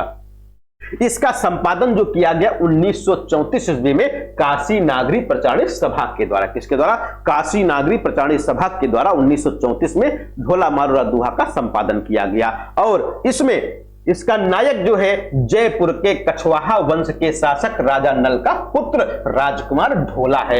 ये पिछली बार असिस्टेंट प्रोफेसर के पेपर में पूछा गया था कि ढोला मारूरा का दोहा का नायक, ढोला मारूरा दोहा का नायक जो राजकुमार ढोला है वो किस वंश का राजकुमार था, तो किस वंश का था, कछवाहा वंश का। पिता का नाम क्या था, राजा नल। नल का पुत्र कौन था, राजकुमार ढोला था। इसकी नायिका कौन है, तो देखो भाई मारवाड़ी है, मालवड़ी है। हाँ, तो इसकी नायिका पूगल यानी बीकानेर के राजा पिंगल की पुत्री राजकुमारी मारवड़ी, मारवड़ी इसकी नायिका है। सह नायिका मालवा की राजकुमारी मालवड़ी है। यहां पर ध्यान दीजिएगा, केवल ला और रा का अंतर है। अगर मारवड़ी है तो राजकुमारी यानी कि नायिका है, मालवड़ी है तो सह नायिका है, यह आपको ध्यान रखना है। तो सह नायिका मालवड़ी और नायिका मारवड़ी है। दूसरा, यह लोक प्रचलित प्रेम काव्य है। यह कैसा काव्य है, तो यह लोक प्रचलित प्रेम काव्य है। इसका मूल रूप दोहों में मिलता है। किस छंद में मिलता है, दोहों में मिलता है। हजारी प्रसाद द्विवेदी ने, किसने, हजारी प्रसाद द्विवेदी ने इसके दोहों को हेमचंद और बिहारी के दोहों के बीच की कड़ी कहा। तो किसके दोहों को हजारी प्रसाद द्विवेदी ने हेमचंद और बिहारी के दोहों के बीच की कड़ी कहा है, तो ढोला मारूरा दोहा के दोहों को हेमचंद और बिहारी के दोहों के बीच की कड़ी मान लिया। किसने मान लिया, हजारी प्रसाद द्विवेदी जी ने मान लिया। यह तथ्य किससे संबंधित, ढोला मारूरा दोहा से संबंधित है। अगली रचना है वसंत विलास। कैसी रचना है, वसंत विलास है। और इसके लेखक का नाम अभी तक नहीं मिल पाया, यानी कि वसंत विलास किसकी रचना है, इसका रचनाकार अभी तक नहीं मिल पाया है। इसका रचनाकार इसीलिए अज्ञात लिखा जाता है। क्या लिखते हैं, अज्ञात। अज्ञात कोई नाम नहीं है, अज्ञात कोई किसी लेखक का नाम नहीं है। अज्ञात का मतलब यह है कि इसका रचनाकार का अभी तक पता नहीं चल पाया है। कुछ लोग नाम ही याद कर लेते हैं कि वसंत विलास के रचनाकार कौन, अज्ञात कवि। कौन, अज्ञात कवि। अज्ञात कवि नहीं है, अज्ञात नाम दिया गया, यानी कि अभी वो पता नहीं चल पाया। ये आपको याद रखना है। विशेष तथ्य क्या है वसंत विलास से, कि यह सर्वप्रथम 1952 ईस्वी में, यह यानी वसंत विलास 1952 ईस्वी में हाजी मोहम्मद स्मारक ग्रंथ से प्रकाशित हुआ था। कहां पर, यह सबसे पहले कहां पर प्रकाशित हुआ, 1952 ईस्वी में हाजी मोहम्मद स्मारक ग्रंथ से प्रकाशित हुआ था। कहां से, हाजी मोहम्मद स्मारक ग्रंथ से। 1952 से याद आया होगा, 1952 में कोई इतिहास ग्रंथ था जिसका अनुवाद किया गया था, तो बताएगा। हाँ, गारसद तासी के इतिहास ग्रंथ का, किसका, गारसद तासी के इतिहास ग्रंथ का अनुवाद किया गया था। किस नाम से किया गया था, हाँ, हिंदुई साहित्य का इतिहास के नाम से। किसने किया था, किसने, लक्ष्मी सागर वासणे जी ने किया था। गुड, हाँ, लक्ष्मी सागर वासणे जी ने किया था। अच्छा, 1957 में भी हुआ था किसी का, हाँ, किशोरीलाल गोस्वामी ने ग्रियर्सन के इतिहास का किया था, है ना। हाँ, गुड, यानी याद किए, वो सब बढ़िया है। और इसके प्रथम संपादक श्री केशवलाल हर्षाद्वैत ध्रुव थे। किसके, तो वसंत विलास के प्रथम संपादक श्री केशवलाल हर्षाद्वैत ध्रुव थे। इनका समय यानी इसका समय माता प्रसाद गुप्त ने 13वीं शताब्दी माना है। यानी माता प्रसाद गुप्त के अनुसार वसंत विलास का रचना काल क्या है, 13वीं शताब्दी है। और इसमें कुल मिलाकर के 84 दोहे हैं। कितने दोहे, तो इसमें कुल मिलाकर 84 दोहे हैं। ये बात हो गई वसंत विलास से। वसंत विलास से इतना याद रखना, वसंत विलास के रचनाकार कौन, अज्ञात। पहली बार कब संपादन हुआ, 1952 में हाजी मोहम्मद स्मारक से। आगे बात आती है अमीर खुसरो। अगर जो आदिकाल पर बात हो और अमीर खुसरो पर बात ना हो, ऐसा नहीं हो सकता है। अमीर खुसरो भाई जान डाल देते हैं आदिकाल में, यानी कि मनोरंजन संबंधी रचना करने वाले, कैसे मनोरंजन संबंधी रचना करने वाले रचनाकारों में अमीर खुसरो का नाम सबसे पहले आ जाता है। और अमीर खुसरो जब तब मनोरंजन संबंधी रचना किए, वो परंपरा आज भी निरंतर चली आ रही है। अभी भी आपको हास्य रचना करने वाले या मनोरंजन संबंधी रचना करने वाले रचनाकार आपको मिल जाएंगे।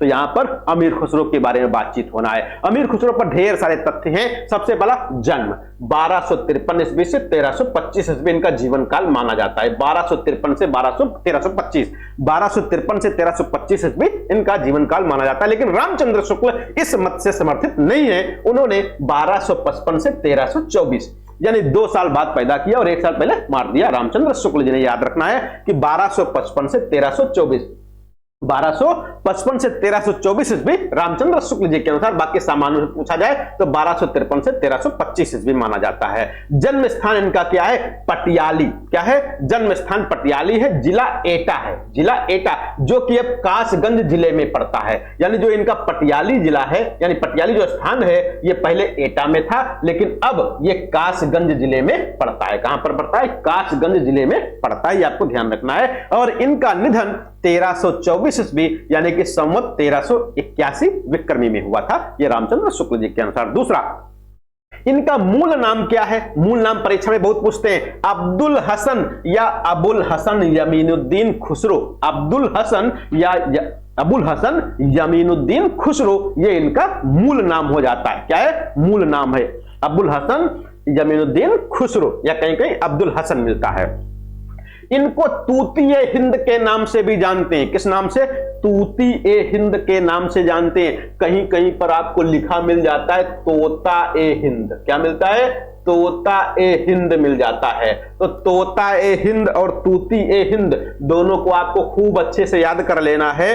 तोता-ए हिंद नहीं है, तूती-ए हिंद इनको कहा जाता है। लेकिन कहीं कहीं भ्रमवश तोता-ए हिंद भी मिल जाता है, यह आपको ध्यान रखना। कभी कभी परीक्षा में भी पूछ लेते हैं और तोता-ए हिंद को सही कर देते हैं, तो कोई दिक्कत नहीं, आपको समझ लेना पहले से। एक बार पूछ लिया गया, 2013 में एक बार पूछ लिया गया कि तोता-ए हिंद कहा जाता है या तूती-ए हिंद कहा जाता है, यानी अमीर खुसरो को किस उपनाम से पुकारा गया, किस उपनाम से जाना गया। वहां पर तोता-ए हिंद ऑप्शन दे दिया गया और तूती-ए हिंद ऑप्शन भी दे दिया गया। तोता-ए हिंद ज्यादा किताबों में, ज्यादा गाइडों में मिल जाता है। बहुत लोग जो है इसको तोता-ए हिंद लगा करके चले आए। उसमें हम भी थे उस समय हम भी थे। 2013 टीजीटी में शायद पूछा गया था, याद रखिएगा। यहां पर तूती-ए हिंद है। क्या है? तूती-ए हिंद। भाई अमीर खुसरो का एक कथन याद होगा कि मैं हिंदुस्तान की तूती हूं, मैं हिंदुस्तान की तूती हूं, यदि तुम मुझसे वास्तव में बात करना चाहते हो तो हिंदुई में बात करो, ये अमीर खुसरो ने कहा था। तो ये तूती कहा गया, इनको तोता नहीं कहा गया। तोता तो पट्टे पोत पढ़ता है, हो कोई दिक्कत नहीं है, तो तोता-ए हिंद नहीं कहा गया, तूती-ए हिंद कहा गया। लेकिन ये तूती हिंद ना मिले तो आप तोता हिंद भी लगा सकते हो, कोई दिक्कत वाली बात नहीं है। और दूसरा तुर्क, क्या थी भैया? हाँ, तूती वही है, बोली। तूती का मतलब कहते हैं हमारी तूती बोलती है, हमारी तूती बोलती है। और आप तो गोंडा से हो, ब्रजभूषण शरण सिंह की तूती बोलती है उधर, है ना, तो कोई दिक्कत नहीं है। वही चीज है, यानी जिसका सिक्का चलता है ना, वही चीज है। तो तूती-ए हिंद जो उपाधि दी गई थी, ये ईरान देश के लोगों के द्वारा दी गई थी। किसके द्वारा? ईरान देश के लोगों के द्वारा दी गई थी तूती-ए हिंद की उपाधि। दूसरा, खुसरो, इनको तुर्क-ए-अल्लाह भी कहा गया। क्या कहा गया? तुर्क-ए-अल्लाह भी इनको कहा गया है। दूसरा, खुसरो की उपाधि, यानी अमीर खुसरो को खुसरो की उपाधि किसने दिया? तो अमीर खुसरो को खुसरो की उपाधि मात्र 12 वर्ष की आयु में, कब? मात्र 12 वर्ष की आयु में ख्वाजा इजुद्दीन द्वारा दी गई थी। किसके द्वारा? ख्वाजा इजुद्दीन। ख्वाजा मोइनुद्दीन नहीं है, ये ख्वाजा इजुद्दीन है। तो ख्वाजा इजुद्दीन द्वारा इनको मात्र 12 वर्ष की अवस्था में खुसरो की उपाधि दी गई थी। और इन्होंने खुसरो को सुल्तान नाम भी दिया था। तो खुसरो को सुल्तान नाम किसने दिया? ख्वाजा इजुद्दीन ने। तो ख्वाजा इजुद्दीन ने अमीर खुसरो को खुसरो और सुल्तान दोनों उपाधियां दी थी। तो सुल्तान भी कहा और खुसरो भी कहा, किसने? ख्वाजा इजुद्दीन ने। अमीर की उपाधि जलालुद्दीन खिलजी द्वारा प्राप्त हुई। किसके द्वारा? अमीर की उपाधि जलालुद्दीन खिलजी द्वारा प्राप्त हुई। अब देखो अमीर खुसरो में न तो अमीर बचा न तो खुसरो बचा, खुसरो भी उपाधि अमीर भी उपाधि हो गई, यानी इनका मूल नाम अबुल हसन यमीनुद्दीन खुसरो था। खुसरो बाद में आया होगा, है ना। तो अमीर की उपाधि किसने दिया? जलालुद्दीन खिलजी ने दिया था। दूसरा, इनके गुरु का नाम निजामुद्दीन औलिया है। इनके गुरु का नाम क्या है? तो इनके गुरु का नाम निजामुद्दीन औलिया है। निजामुद्दीन औलिया के बारे में आपको पता होगा कि इन्होंने अपने गुरुजी के निधन पर, जब इनके गुरुजी का निधन हुआ, यानी कि वो अपने अंतिम अवस्था में थे, मरणासन अवस्था में थे, और इनको याद किया, यानी अमीर खुसरो को याद किया। अमीर खुसरो उस समय जहां पर निजामुद्दीन औलिया रह रहे थे दिल्ली के आसपास, वहां पर वो नहीं थे, वो कहीं बाहर थे। लेकिन जब याद किया गुरुजी ने सच्चे मन से, अमीर खुसरो को पता लग गया और अमीर खुसरो को लगा कि हमारे गुरुजी संकट में, हमको जाना चाहिए। और जब तक ये पहुंचे तब तक गुरुजी इस दुनिया को छोड़कर जा चुके थे। तब उनकी कब्र पर जाकर के इन्होंने कहा था, अमीर खुसरो ने, गोरी सोवे सेज पर मुख पर डारे केस, चल खुसरो घर घर आपने रैन भई चहु देश। रैन का मतलब रात, यानी कि अज्ञान हो गया। गुरुजी चले गए तो ज्ञान का प्रकाश लेकर के चले गए, अब अज्ञान ही अज्ञान बचा, रात ही रात बची, ऐसा कुछ कहा था। कौन? अमीर खुसरो ने। कब कहा था? निजामुद्दीन औलिया जो कि इनके गुरु थे, उनके निधन पर कहा था। दूसरा, ईश्वरी प्रसाद ने खुसरो को महाकवि, ईश्वरी प्रसाद ने खुसरो को महाकवि या कवियों में राजकुमार की संज्ञा दी है। कवियों में राजकुमार की संज्ञा, महाकवि की उपाधि ईश्वरी प्रसाद ने दी है। तो याद रखिएगा, अमीर खुसरो को महाकवि की उपाधि किसने दिया? तो ईश्वरी प्रसाद ने दिया था, तथा इन्हें कवि, योद्धा और क्रियाशील मनुष्य माना था। तो अमीर खुसरो को कवि, योद्धा और क्रियाशील मनुष्य किसने मान लिया? तो ईश्वरी प्रसाद ने। यहां तक कि ईश्वरी प्रसाद ने खुसरो को महाकवि की संज्ञा दे दी। क्या दिया? महाकवि की संज्ञा दे दी। इनकी रचनाएं, अगर जो अमीर खुसरो की रचनाओं की बात करो तो रचनाओं के संबंध में विद्वानों में मतभेद है। कहीं 99, कहीं 100, कहीं 101 इनके ग्रंथ मिलते हैं। तो इनके ग्रंथों की संख्या में विद्वानों में मतभेद है, लगभग 100 के आसपास इनके ग्रंथ मिलते हैं। जिनमें से जो महत्वपूर्ण ग्रंथ हैं वो आपको दिए गए यहां पर। पहला, खालिक बारी।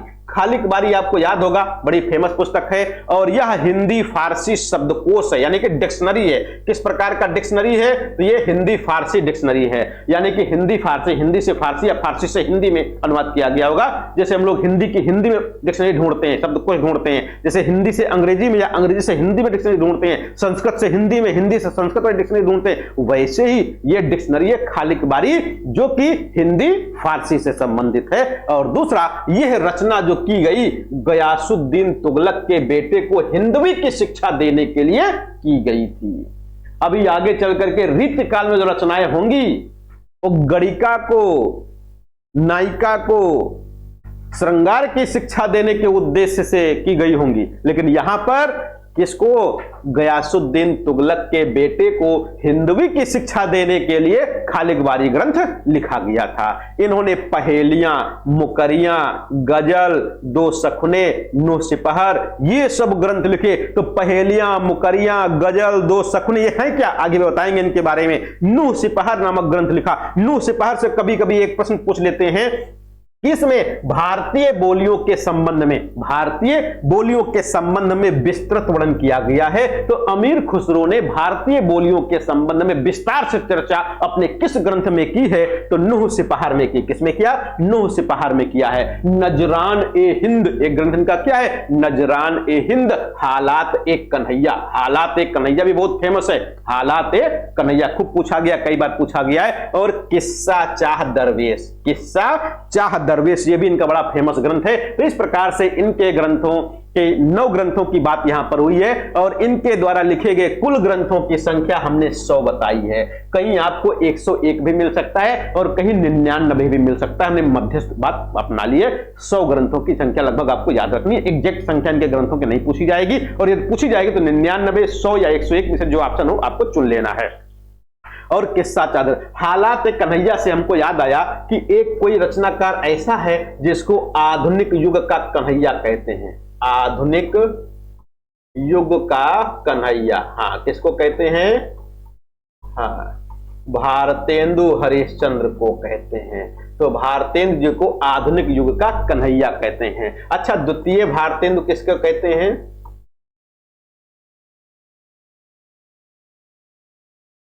द्वितीय भारतेंदु किसको कहेंगे? हाँ, अच्छा, प्रताप नारायण को क्या कह देंगे? द्वितीय भारतेंदु कह देंगे।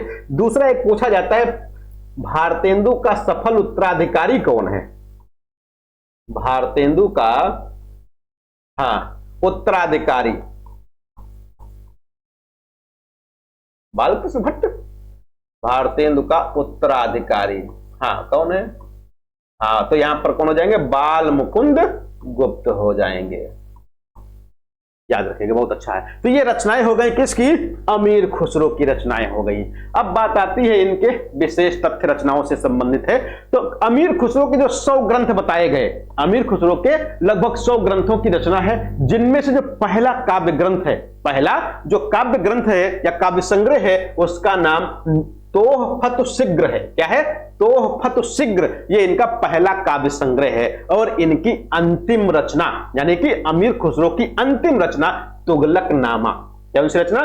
तुगलकनामा अमीर खुसरो की अंतिम रचना है। तुगलकनामा अमीर खुसरो की अंतिम रचना है और तोहफत शीघ्र ये पहला काव्य संग्रह अमीर खुसरो का है। दूसरा आता है कि इन्हें हिंदू मुस्लिम समन्वित संस्कृति का प्रथम प्रतिनिधि कवि माना जाता है। किसने? इन्हें हिंदू मुस्लिम समन्वित संस्कृति का प्रथम प्रतिनिधि कवि माना जाता है। यानी एक कवि ऐसा हुआ हिंदी में हमारे, जो पहला कवि जो हिंदू और मुस्लिम संस्कृति को मिला करके चलने वाला था, वो अमीर खुसरो थे। इनके प्रथम आश्रयदाता किसली खां थे। यानी कि इनके प्रथम आश्रयदाता कौन थे? तो किसली खां और अंतिम गयासुद्दीन तुगलक थे। यानी कि अमीर खुसरो कई राज दरबारों को देखा या कई राजाओं के आश्रय में देखा, या दिल्ली की गद्दी पर कई राजाओं को बैठते हुए देखा। संख्या भैया कोई बताएगा कितने राजाओं को गद्दी पर बैठते हुए देखा? 11। खूब मिलता है 11। तो 11 सल्तनत यानी 11 सुल्तानों को गद्दी पर बैठते हुए देखा दिल्ली में, जिसमें से आश्रयदाता कौन? पहले आश्रयदाता किसली खां और अंतिम गयासुद्दीन तुगलक थे इनके आश्रयदाता। आगे बात आती है इससे संबंधित। खुसरो ने दिल्ली के पूरे, देखो आ ही गया, पूरे 11 सुल्तान को गद्दी पर बैठते हुए देखा। इन्होंने गयासुद्दीन बलबन से लेकर अलाउद्दीन और कुतुबुद्दीन मुबारक शाह तक कई पठान बादशाहों का जमाना देखा था।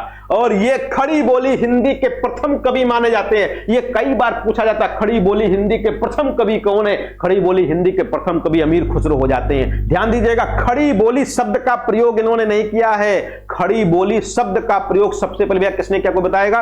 खड़ी बोली शब्द का सबसे पहले लल्लू लाल और सदल मिश्र, दोनों हैं, लल्लू लाल और सदल मिश्र खड़ी बोली शब्द का सबसे पहले प्रयोग किया है उन्होंने, प्रेम सागर ने, है ना। और दूसरा यहां पर ध्यान दीजिएगा, खड़ी बोली का प्रयोग करने वाले पहले कवि कौन है? तो अमीर खुसरो हैं। इसके अलावा कभी कभी पूछ लेते हैं खड़ी बोली का हिंदी का पहला कवि कौन है, तो किसको मानते? श्रीधर पाठक को भी मान लेते। किसको? श्रीधर पाठक को भी मान लेते। यदि अमीर खुसरो ऑप्शन में ना हो तो श्रीधर पाठक को भी आपको मान लेना है आगे चल के। इनकी रचनाओं का प्रथम संकलन, इनकी रचनाओं का प्रथम संकलन जवाहरे खुसरवी नाम से, किस नाम से? इनकी रचनाओं का पहला संग्रह खुसरवी, जवाहरे खुसरवी नाम से सन 1918 में, कब? सन 1918 में मौलाना रशीद अहमद सालम, किसने? मौलाना रशीद अहमद सालम ने अलीगढ़ से प्रकाशित करा था। कहां से? अलीगढ़। अलीगढ़ भाई ताले के लिए बहुत फेमस है, ताले बहुत बनते हैं अलीगढ़ में, है ना। दूसरा सन 1918 से आपको याद आ गया होगा, सन 1800 में यानी 1918 में द्विवेदी युग की शुरुआत हो गई थी। कब की? द्विवेदी युग की शुरुआत मानी जाती है। इसका द्वितीय संकलन 1922 ईस्वी में, इनके रचनाओं का दूसरा संकलन 1922 ईस्वी में ब्रज रत्न दास, किसने? ब्रज रत्न दास ने नागरी प्रचारणी सभा काशी से, कहां से? नागरी प्रचारणी सभा काशी से खुसरो की हिंदी कविता, खुसरो की हिंदी कविता नाम से करवाया था। और इन्हें अवधि का प्रथम कवि भी मान लिया गया। इन्हें अवधि का प्रथम कवि किसने मान लिया? राम कुमार वर्मा ने। ये राम कुमार वर्मा वही है जिन्होंने हिंदी साहित्य का आलोचनात्मक इतिहास लिखा था 1938 ईस्वी में, और हिंदी का पहला कवि स्वयंभू को माना था राम कुमार वर्मा ने। ये राम कुमार वर्मा वही है जिन्होंने इनको अवधि का पहला कवि मान लिया अमीर खुसरो को। खुसरो ने अपने गुरु की मृत्यु पर दुखी होकर कहा था, बात अभी हो ही चुकी है, गोरी सोवे सेज पर मुख पर डारे केस, चल खुसरो घर आपने रैन भई चहु देश। इसके बारे में चर्चा पहले ही हो चुकी है। अब बात आती है इनकी प्रसिद्ध पंक्तियां कौन कौन सी हैं, है ना। इनकी प्रसिद्ध पंक्तियां कौन कौन सी हैं, तो एक यहां पर पंक्ति कही गई, क्या, चू मन तूतिये हिंदम, चू मन तूतिये हिंदम अर राष्ट्र पुरुषी जे मन हिंदुई पुरुष ता नाज गोयम। अब कुछ लोग कहेंगे सर जी इसमें क्या लिख गया, ये भाषा तो समझ में नहीं आ रही है। अब अमीर खुसरो भाषा का प्रयोग करें और हम लोग यहां पर समझने, ऐसा आसान नहीं है। ये इसको समझने के लिए हमको फारसी, उर्दू, दुनिया भर की भाषाएं सीखनी पड़ेंगी। तो इसका अर्थ हमने नीचे हिंदी में लिख दिया। क्या कहा, मैं हिंदुस्तान की तूती हूं। क्या है, मैं हिंदुस्तान की तूती हूं। क्या कहा, चू मन तूतिये हिंदम, चू मन तूतिये हिंदम, मैं हिंदुस्तान की तूती हूं। क्या हो, हिंदुस्तान की तूती हूं। अगर तुम वास्तव में मुझसे पूछना या चाहते हो तो हिंदुई में पूछो। यदि तुम मुझसे कुछ पूछना चाहते हो, यदि तुम मुझसे कुछ पूछना चाहते हो तो हिंदुई में पूछो, जिसमें कि मैं कुछ अद्भुत बातें बता सकूं, जिसमें कि मैं कुछ अद्भुत बातें बता सकूं, कुछ आश्चर्यजनक बातें बता सकूं। ये कहा किसने, अमीर खुसरो ने। तो पंक्ति पूछी जा सकती है किसने कहा।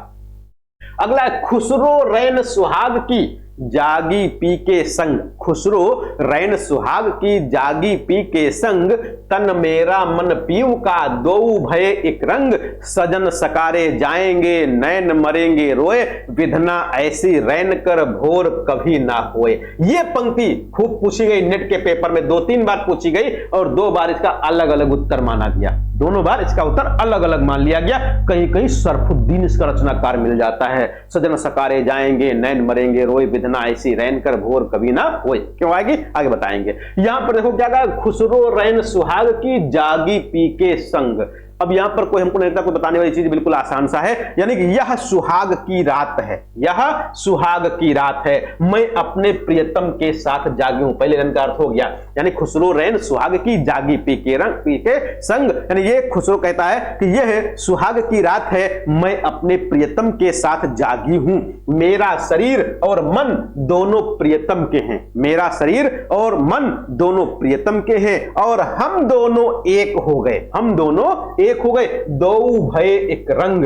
फिर आगे क्या कहा गया, यदि सवेरा होगा, यदि सवेरा होगा तो मेरी आंखें रोएंगी, सजन सकारे जाएंगे नैन मरेंगे रोए। यानी कि यदि सवेरा होगा तो मेरी आंखें रोएंगी। हे विधाता, हे विधाता, विधना, हे विधाता ऐसी रात कर कि कभी भोर ना हो। यानी भगवान से प्रार्थना कर रहा है कि ऐसी रात बनाओ कि जिसमें कभी सुबह ना हो, क्योंकि सुबह होगी तो अलगाव हो जाएगा, अलग अलग हो जाएंगे तो फिर बड़ा दुख होगा, हमारी आंखें रोएंगी। ये कहा गया। तो ये पंक्ति जो है किसने कही है, किसने लिखी है, तो इसका मूल रचनाकार अमीर खुसरो है। मूल रचनाकार कौन है, अमीर खुसरो हैं, लेकिन सरफुद्दीन ने अपने ग्रंथ में इसका उल्लेख किया है, या उन्होंने अपने इस ग्रंथ में इस पंक्ति के बारे में चर्चा की है। जैसे एक पंक्ति आती है, भल्ला हुआ जो मारिया बहिड़ में हारा, कंतु लज्जे जमतु वयस्सी, है ना। तो वो पंक्ति हेमचंद और मुंज कवि के बारे में विवाद पैदा करती है। तो वास्तव में जो भल्ला हुआ जो मारिया पंक्ति है ये मुंज कवि की है, लेकिन हेमचंद ने अपनी पुस्तक में उस पंक्ति का उल्लेख किया, उद्धरण दिया है, इसलिए हेमचंद को भी उसका रचनाकार मान लिया जाता है। तो वैसे जैसा मिले वैसे आपको सही करना है। आगे बात आती है, अरे नहीं है कोई बात नहीं, लिख लीजिएगा, आपको भी भेजेंगे, है ना। कुछ चीजें नहीं मिलेंगी, अगर जो वही हम बार बार पढ़ाते रहेंगे तो दोबारा पढ़ोगे नहीं, पढ़ोगे ना। हमेशा देखो कपड़े कपड़े और विद्या यानी ज्ञान हमेशा बदलता रहना चाहिए। यानी कि अगर जो वही किताब वही सब कुछ लिखा है, दोबारा पढ़ने का मन नहीं करेगा। वही खाना आपको बार बार मिलता रहे, खाने का मन नहीं करेगा। वही कपड़े बार बार पहनते रहो, मन नहीं करेगा, उब जाएगा। तो इसलिए हमेशा किताबें बदलती रहनी चाहिए, नोट्स बदलते रहने चाहिए, ताकि उसमें कुछ नवीनता आती रहे, कुछ नया नया जुड़ता रहे। तो कुछ चीजें नहीं होंगी, बाकी अधिकतम चीजें होंगी, अधिकतम चीजें होंगी, कुछ एक चीजें नहीं होंगी। आगे बात आती है खुसरो की पहेली और मुकरियां, खुसरो की पहेली और मुकरियां। अब यहां पर जैसे पहेलियां लिखा, गजल लिखा, दो सपने लिखा, काय मुकरी लिखा, इस प्रकार से अमीर खुसरो ने ढेर प्रकार के कविताएं लिखी हैं। तो हमने कोशिश किया है कि इन जो भेद है सब या जो कविताओं के भेद हैं उनके बारे में थोड़ा सा जिक्र कर दिया जाए, ताकि वो चीज अगर कभी पूछी जाए तो परीक्षा में बहुत आसानी से हम लोग बता सकें। जैसे पहेली, पहेली कहते किसको हैं? तो पहेली की परंपरा यद्यपि पुरानी है, पहेली की परंपरा कोई नई नहीं है, पुरानी परंपरा है। संस्कृत साहित्य में भी पहेलियां यानी कि प्रहेलिका के नाम से मिलती हैं, यानी संस्कृत साहित्य में भी पहेलियां लिखी हैं। अमीर खुसरो ने कोई नया काम नहीं किया, अमीर खुसरो ने कोई नया काम नहीं किया है। संस्कृत में जो पहेलिका लिखी जाती थी उसको हिंदी में पहेली लिख दिया, बस उतना काम किया है। और किंतु लोक साहित्य में सर्वप्रथम, भैया किसी का माइक खुला देखो, बंद कर दो। लोक साहित्य में सर्वप्रथम अमीर खुसरो ने ही पहेलियां बनाने का रिवाज शुरू किया था, यानी कि लोक साहित्य में पहेलियां बनाने का रिवाज प्रचलन किसने शुरू किया? तो अमीर खुसरो ने शुरू किया। अब देखो, अमीर खुसरो ने जो पहेली बताई है वो दो प्रकार की पहेली बनाई है। अमीर खुसरो ने दो प्रकार की पहेलियां बनाई हैं। पहेली मतलब पहेली सब लोग जानते हैं, किस्सा पहेली सबको पता होगा। तो इन्होंने जो पहेलियां बनाई हैं वो दो प्रकार की हैं। एक को कहा गया अंतरलापिका और एक को कहा गया बहिर्लापिका। अंतरलापिका का मतलब क्या है कि उसी पहेली में ही उस पहेली का उत्तर छिपा रहता है। अंतरलापिका, अंतर मतलब अंदर, यानी कि उस पहेली में ही उस पहेली का उत्तर छिपा रहता है, उसको अंतरलापिका कहते हैं। और बहिर्लापिका यानी कि ऐसी पहेली जिसका उत्तर उस पहेली में ना होता है, आपको अलग से सोच के देना रहता है, ये है। जैसे बूझ पहेली अंतरलापिका, बिन बूझ पहेली बहिर्लापिका। बिन बूझ का मतलब ये बाहर, इसका उत्तर दिया गया होगा। खुसरो की कुछ महत्वपूर्ण पहेलियां हैं जिनमें बूझ पहेलियां यानी कि अंतरलापिका के बारे में पहले बात होती है, यानी कि ऐसी पहेलियों के बारे में पहले बात होती है जो बूझ लापिका के अंतर्गत है, यानी इनका उत्तर उसी में दिया गया होगा। जैसे श्याम बरन और दांत अनेक, श्याम बरन और दांत अनेक, लचकत जैसे नारी, और दोनों हाथ से खींचे खींचे, दोनों हाथ से खुसरो खींचे और कहे तू आरी। तो इसमें देखो, इसका उत्तर आरी इसमें छिपा हुआ है। क्या है? आरी, इसका उत्तर इसी में आ ही गया है, तो अलग लिखने की आपको आवश्यकता ही नहीं है। इसी प्रकार से गली गली कूकत फिरे, कोयलो कोयलो लोए, तो इसका उत्तर भाई कोयल है, इसी में छिपा हुआ है। दूसरा बिन बूझ पहेली यानी बहिर्लापिका, ये ऐसी पहेली जिनका उत्तर अलग से सोच करके आपको देना रहता है। जैसे झिलमिल का कुआं रतन की क्यारी, झिलमिल का कुआं रतन की क्यारी, बताओ तो बताओ नहीं तो दूंगी गारी। ये क्या है? दर्पण है। इसका उत्तर क्या हो जाएगा? दर्पण हो जाता है। आगे क्या आता है? कभी कभी ये पहेलियां पूछ करके इनसे उत्तर पूछ लेते हैं, भाई ध्यान दीजिएगा।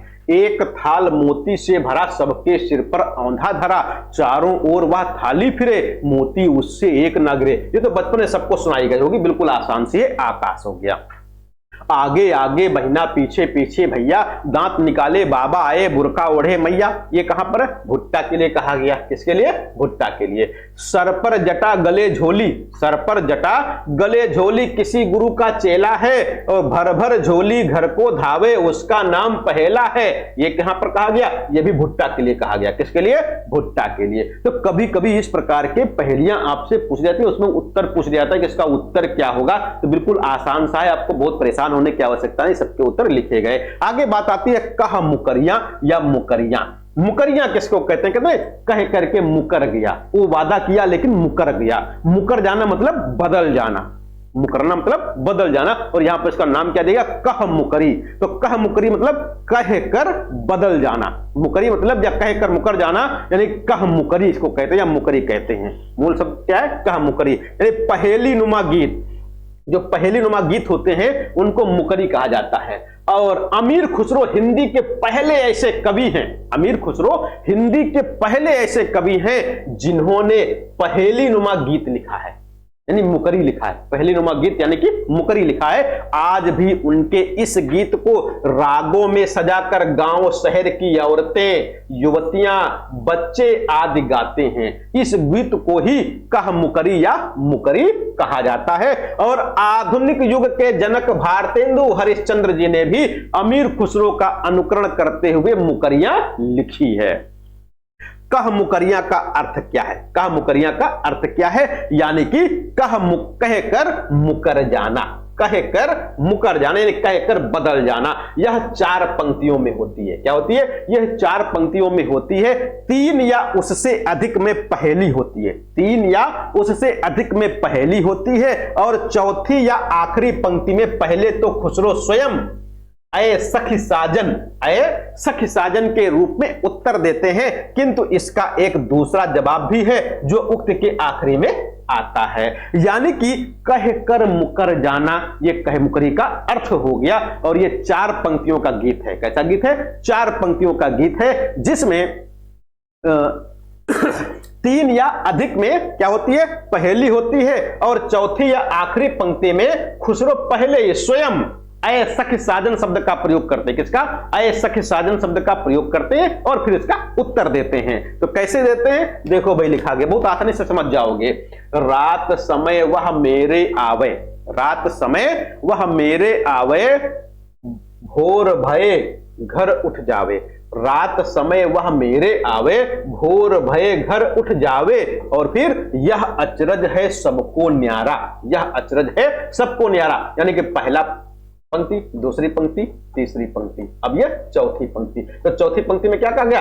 अय सखी साजन, देखो आ गया, अय सखी साजन ना सखी तारा, यानी किसको कहा गया? तारा को कहा गया कि रात समय वह मेरे आवे, यानी रात समय में आ जाता है। भोर भय उठ जावे, जैसे भोर होता है वो चला जाता है। यह अचरज है सबको न्यारा, यानी कि यह सबको आश्चर्यचकित करता कि ये क्या है कि रात में आता है और भोर हुए चला जाता है, सुबह होते ही चला जाता है। तो क्या है? अय सखी साजन ना सखी तारा, यानी कि हे सखी, वो कोई सखी हमारी नहीं, हमारा मित्र नहीं, बल्कि वो क्या है? तारा है। दूसरी, वह आवे तब शादी होए, वह आवे तब शादी होए, उस बिन दूजा और न कोई। वह आवे तब शादी होए, उस बिन दूजा और न कोई, मीठे लागो वाके बोल, ऐ सखी साजन ना सखी ढोल। यानी कि किसके लिए कहा गया? वह आवे तब शादी होए, तो ढोल के लिए कहा गया। किसके लिए? ढोल के लिए कहा गया। भाई शादी विवाह आदि के उत्सव जो घर पर उत्सव होते हैं उनमें गीत गाने के लिए ढोल का प्रयोग किया जाता है। तो शादी तभी होगी जब ढोल आएगा, नहीं गीत गाएंगे, विवाह के गीत गाए जाएंगे, अच्छे अच्छे गीत होंगे, तब शादी होगी। तो ढोल का प्रयोग किया गया, तो यहां पर ढोल के लिए कहा मुकरी कही गई। अब बात आती है अमीर खुसरो की निस्बतें। अमीर खुसरो ने निस्बतें भी लिखी हैं। क्या लिखा है? निस्बतें लिखी हैं। निस्बत मतलब बराबरी, तुलना। आसान भाषा में कहो निस्बत क्या है? तो निस्बत तुलना है, समानता है।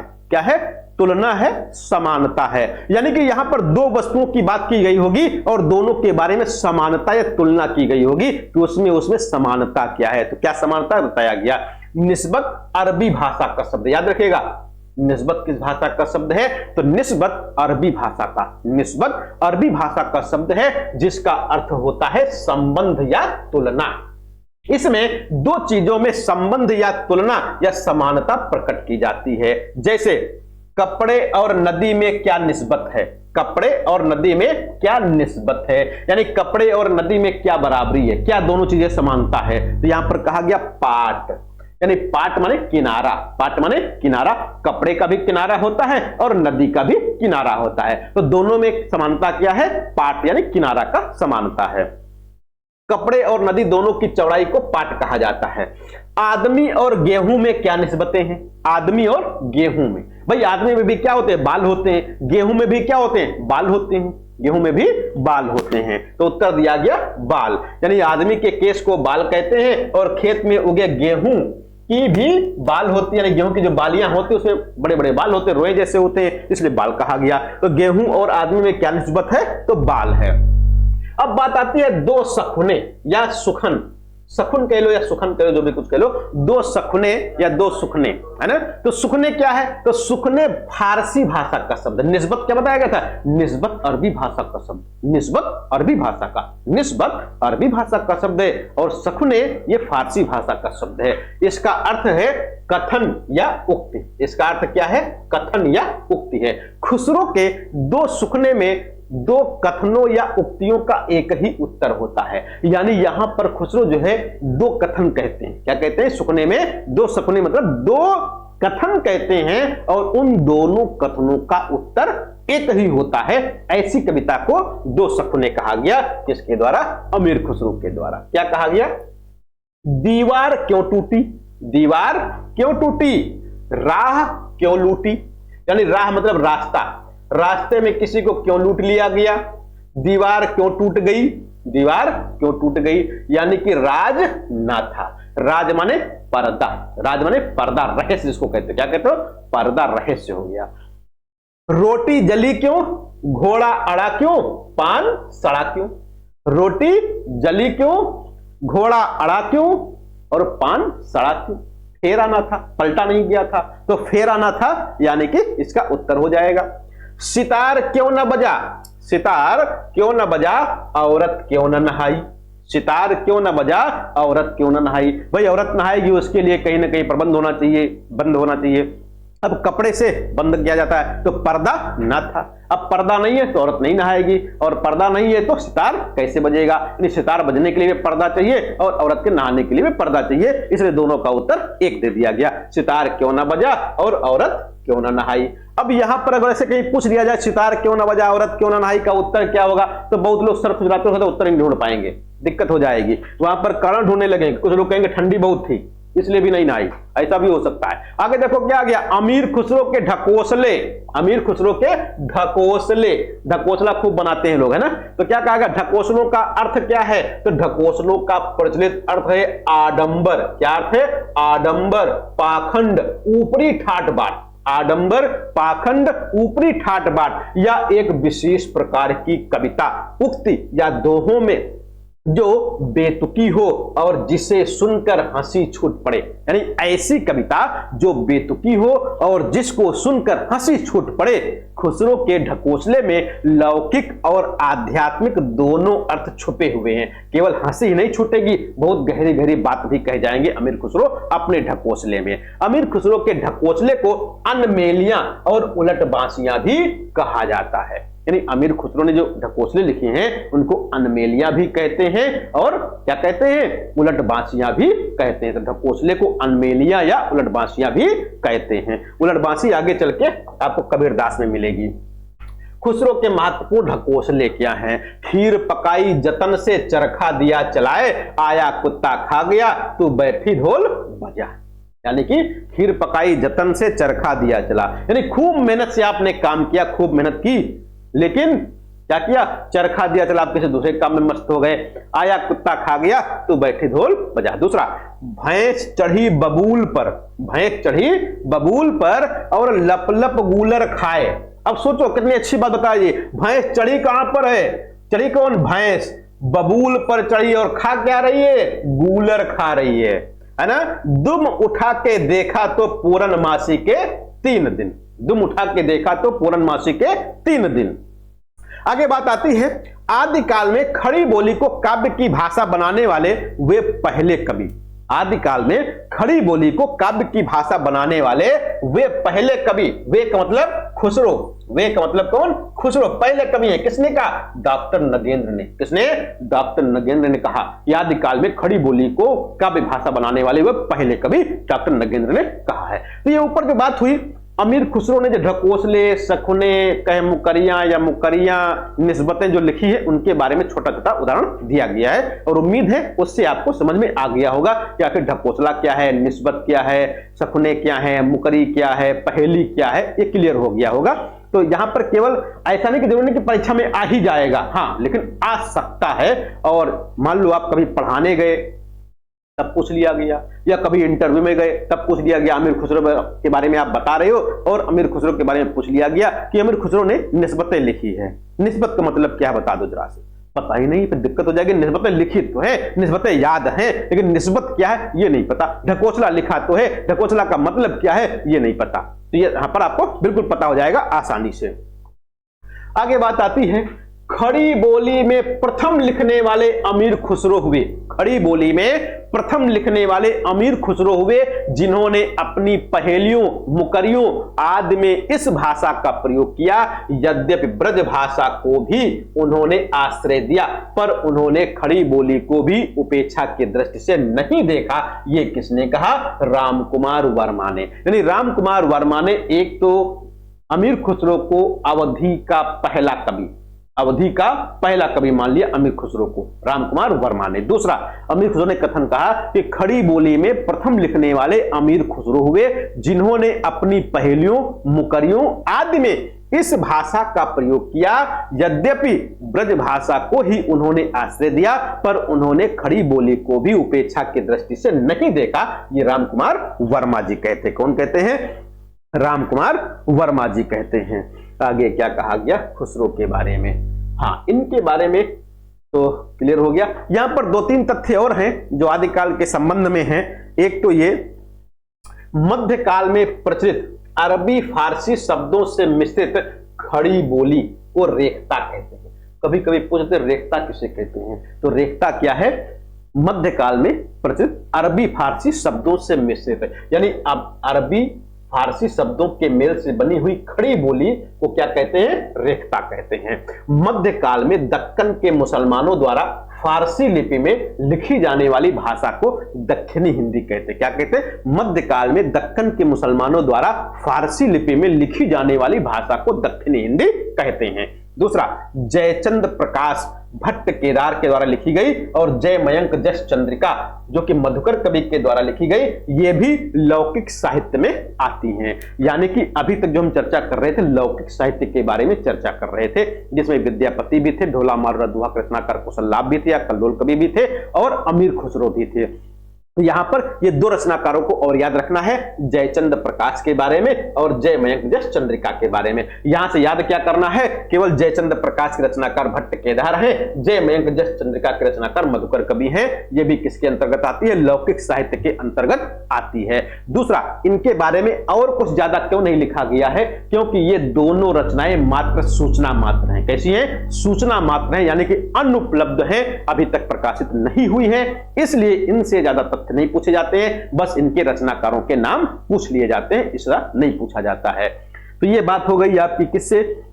तो आदिकाल के लौकिक साहित्य से बात हो गई। हम कोशिश कर रहे थे कि आज जो हम आदिकाल पर समाप्त कर दें, लेकिन आदिकाल पर समाप्त नहीं हो पाएगा क्योंकि अभी तो पूरा गद्य साहित्य बचा है। आदिकाल के अंतर्गत गद्य साहित्य है और गद्य साहित्य के बाद आदिकाल के संबंध में कुछ छोटे छोटे कवि हैं, इधर उधर बिखरे हुए कवि हैं, जिनकी एक एक रचना 2-2 रचनाएं हैं। तो कम से कम ऐसे 40-50 कवि ऐसे हैं जिनकी एक एक 2-2 रचनाएं हैं और परीक्षा में बार बार पूछी जाती हैं, उन पर भी चर्चा होनी है। और पूरे आदिकाल से संबंधित कुछ महत्वपूर्ण आलोचनात्मक तथ्य या आलोचनात्मक कथन भी हैं, उनके ऊपर भी चर्चा होनी है। तो वैसे भी जल्दी का काम शैतान का होता है, तो जल्दबाजी में हम लोग करेंगे तो दिक्कत हो जाएगी, इसलिए उस पर हम लोग चर्चा अगली क्लास में करेंगे, यानी कि सोमवार को करेंगे। तो अभी तक यहां तक जो आपको न समझ में आया हो या कोई चीज ऐसी जिस पर बात होनी चाहिए थी लेकिन नहीं हुई, तो बातचीत कर सकते हैं।